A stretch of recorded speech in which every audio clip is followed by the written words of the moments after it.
السلام علیکم دوستو، منصیرہ اجتماعی تبلیغ سے مولانا طارق جمیل کو باہر نکال دیا گیا، جس کے بعد مولانا طارق جمیل کا رلا دینے والا بیان سامنے آ چکا ہے۔ مولانا طارق جمیل نے کیا کہا، سب سے پہلے آپ وہ سنیں۔ میری زندگی لگ گئی، میری 18 سال کی عمر میں رائمنڈ آیا، اب میں 72 سال کا ہو گیا ہوں۔ کم بختو تمہیں یہ سمجھ میں نہیں آتا کہ میں ایک بہت بڑے خاندان سے اللہ نے مجھے ادھر ایک بہت بڑی قربانی کے ساتھ یہاں پہنچایا، اور تم نے مجھے کھلونا بنایا ہوا ہے۔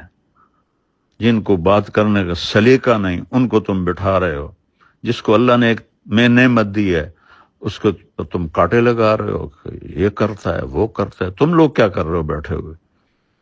جب عبدالوہاب صاحب کشف کی کاپیاں پڑھتے تھے اس وقت تم لوگوں کو اصول یاد نہیں تھے؟ یوسف قریشی کو تم لوگوں نے بنایا ہوا ہے، راول پنڈی کا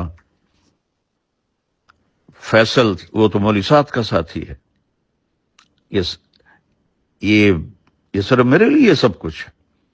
میں تو چپ کر کے ایک طرف ہو کے بیٹھ جاؤں گا، مقامی سے روزہ لگاؤں گا، شب جمعہ میں جاؤں گا، گشت کروں گا، کوئی تبلیغ تو نہیں چھوڑنی میں نے مرتے دم تک۔ تمہیں شرم دلا رہا ہوں اور تمہارے ساتھیوں کو شرم دلا رہا ہوں کہ اللہ سے ڈرو، اللہ سے ڈرو، اللہ سے ڈرو۔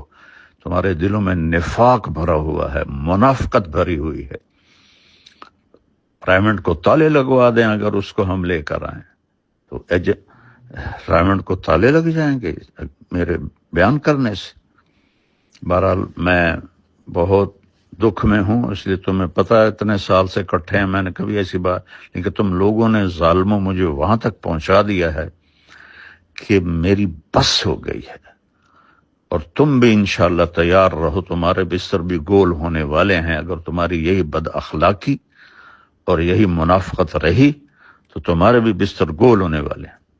مولوی بٹلہ صاحب امیر ہیں، کس نے ان کو امیر بنایا ہے؟ کس کے سامنے یہ فیصلہ ہوا ہے؟ جو ایک سیکنڈ کا غصہ نہیں برداشت کر سکتا وہ امیر بن سکتا ہے؟ اور اس کو بھی تم لوگوں نے اپنے ہاتھوں میں رکھا ہوا ہے۔ یہ میں سارے میسج اب پوری دنیا میں پھیلاؤں دوستو باقی اس حوالے سے اگر آپ بھی کوئی رائے رکھتے ہیں تو اپنی رائے کا اظہار کامنٹ سیکشن میں لازمی کیجیے گا، اور مزید ہر اپڈیٹ سے باخبر رہنے کے لیے چینل کو سبسکرائب بھی لازمی کیجیے گا۔